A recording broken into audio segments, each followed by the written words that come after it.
Hi, I'm Bill O'Reilly. Thanks for watching us tonight. We have an O'Reilly Factor special in progress right now.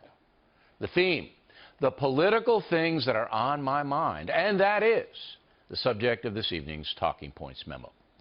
Number one, John Boehner, former Speaker of the House, calling Ted Cruz, current presidential candidate, the devil. How about Ted Cruz?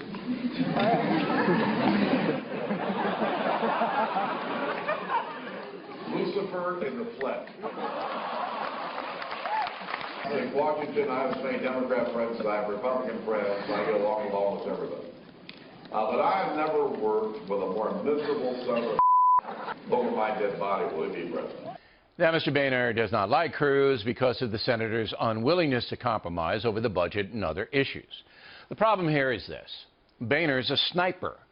We invited the speaker on the program tonight. He turned us down, as always.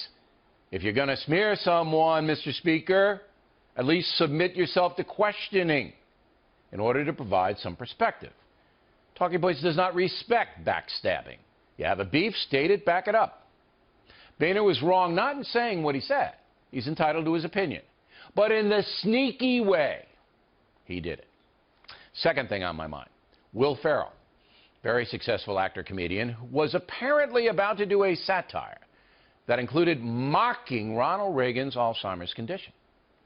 Front page in the New York Post today, and Variety is also reporting that Ferrell agreed to produce and star in a movie called Reagan, which deals with the president's dementia.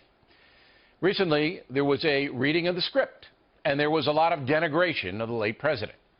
The movie thus far is unsold, and I believe it will remain so because now Will Ferrell is pulled out of the project after getting hammered in the court of public opinion.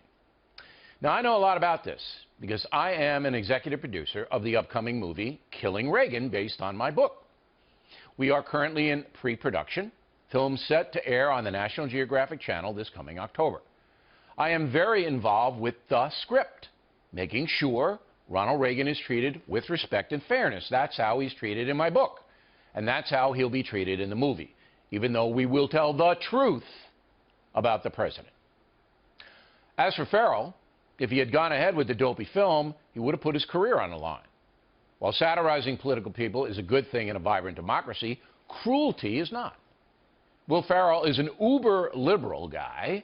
Again, not a problem unless his zealotry crosses the lines of decency. Dementia is not something you treat lightly, nor is the legacy of a president many consider to be a patriot. Number three, the continuing chaos outside political rallies that Donald Trump is holding.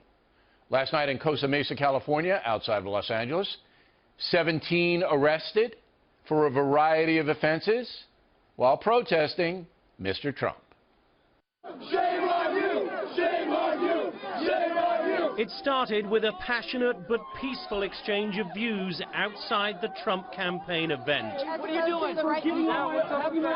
But as the sun went down and the tension rose, hundreds of protesters moved from the parking lot of the Pacific Amphitheater where Trump was speaking to the streets of Costa Mesa, blocking a major intersection, making their distaste for Trump loud and clear, with one particular unbroadcastable anti-Trump slogan repeated again and again, among other shouts and chants. But what had been a protest in the First Amendment tradition morphed into something much darker. Police donning riot gear, protesters becoming more threatening. A bottle was thrown at police lines, rocks hurled, a patrol car's rear window smashed. The vehicle then stomped. The crowds had stopped traffic on several streets. Among the vehicles trapped, one driven by a Trump supporter who got out of his car and then emerged from the crowd with a bloody face. The police ordered the crowd to disperse. They didn't, many of them seemingly more intent on taking selfies than taking part in political protests. Arrests began to be made. And eventually the police and sheriff's deputies began pushing back the crowd. In all, there were more than a dozen arrests as the police appeared to focus on containment rather than confrontation.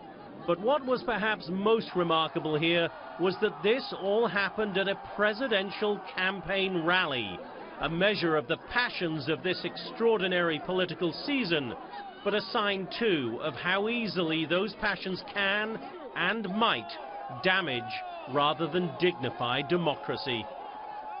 In Costa Mesa, California, Jonathan Hunt, Fox News. Thanks to Mr. Hunt for that excellent report. Now, the continuing anti-Trump shenanigans actually help the candidate. When Americans see people destroying police cars and generally behaving in an untoward way, they don't like those people. Their actions are undemocratic and actually provide sympathy for the person they dislike, in this case, Donald Trump. Many of these protesters are so stupid they can't understand that, but it's the truth. Once a movement is considered harmful by the folks, once that is established, anyone opposed to that movement gets a positive shine. Best example, Richard Nixon versus George McGovern in 1972. The violent demonstrations against Nixon actually propelled him to a landslide victory, even though the man himself was not generally liked. So you pinheads wrecking cop cars and spraying your political opponents with chemicals might want to consider that. And that's a memo.